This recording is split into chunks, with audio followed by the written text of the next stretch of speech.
Saya menyambut dengan sangat bahagia dan sangat bangga acara ini. Memang biasanya saya tidak mau ada PW ada di sini, muka familiar itu, jadi saya sapa juga. Siapa lagi di absen yang nggak hadir, siapa ini?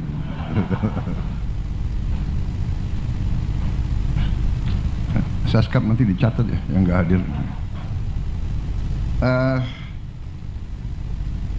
Biasanya memang saya tidak terlalu mau hadir groundbreaking, tetapi kali ini saya hadir dan saya percaya dan saya sadar betapa acara ini bersejarah dan punya nilai strategis, Saudara-saudara, kunci daripada pembangunan suatu bangsa adalah memang kemampuan bangsa itu mengolah sumber alam menjadi bahan yang bermanfaat dan punya nilai tambah yang tinggi sehingga bisa mendorong kemakmuran dan kesejahteraan. Dan cita-cita hilirisasi sudah sangat lama dari sebenarnya Presiden Republik Indonesia yang pertama, dari Bung Karno, sudah bercita-cita hilirisasi, dan presiden-presiden kita selanjutnya juga bercita-cita dan melaksanakan hilirisasi,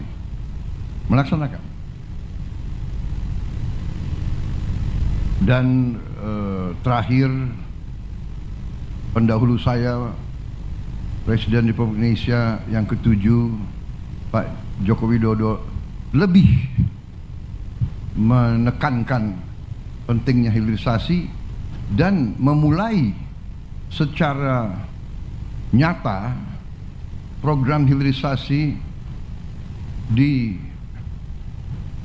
era sekarang, di era abad ke-21 ini.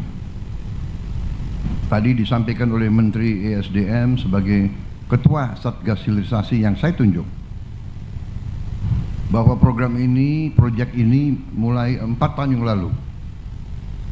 Dengan demikian kita lihat peran daripada Presiden Joko Widodo. Saya selalu mengungkapkan ini karena saya ingin mengajak seluruh masyarakat, seluruh bangsa kita ini untuk selalu menghormati pendahulu, selalu menghormati mereka-mereka yang berjasa.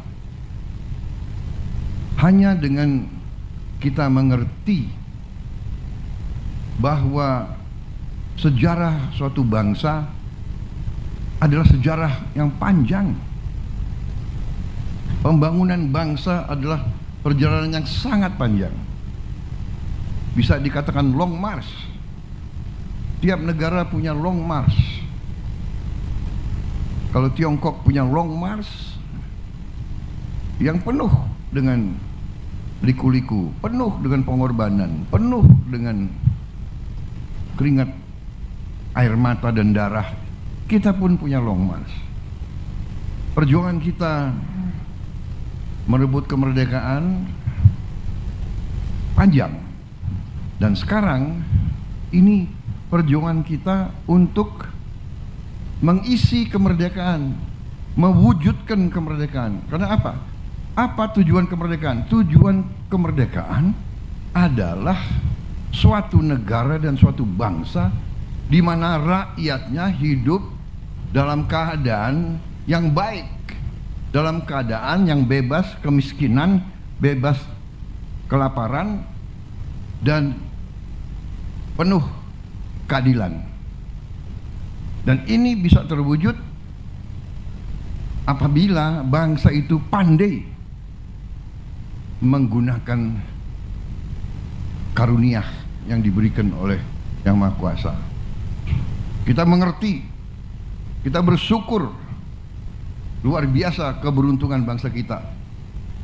Tapi kita juga wajib introspeksi diri, kita harus pandai mengelola. Dan sekarang, hari ini, groundbreaking ini bukti keseriusan para pimpinan kita dan kerjasama kita dengan mitra kita, dengan sahabat kita.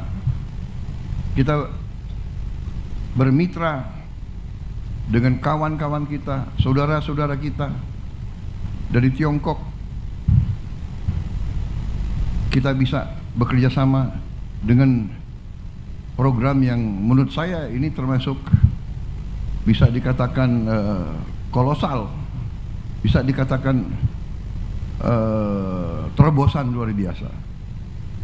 Dari sini kita bisa menghasilkan energi terbarukan dan ramah lingkungan yang dicita-citakan seluruh dunia. Saudara-saudara sekalian, saya diberitahu oleh para pakar bahwa bangsa kita ini sungguh-sungguh bisa swasembada energi, dan hitungan saya tidak lama, 5 tahun, paling lambat 6 tahun, 7, kita bisa swasembada energi. Dan salah satu nanti jalan kita menuju swasembada energi adalah listrik dari tenaga surya. Dan listrik dari tenaga surya, ya kuncinya adalah baterai. Dan hari ini kita saksikan, hari ini tadi laporannya menghasilkan 15 gigawatt. Kita butuh, kalau tidak salah para pakar laporan ke saya, untuk benar-benar mandiri kita perlu mungkin 100 gigawatt. Berarti mungkin proyek ini harus dilipat gandakan, mungkin, ya. Dan saya percaya bahwa kita mampu untuk melaksanakan itu. Ya. Saudara-saudara, saya ucapkan selamat kepada semua unsur dan terima kasih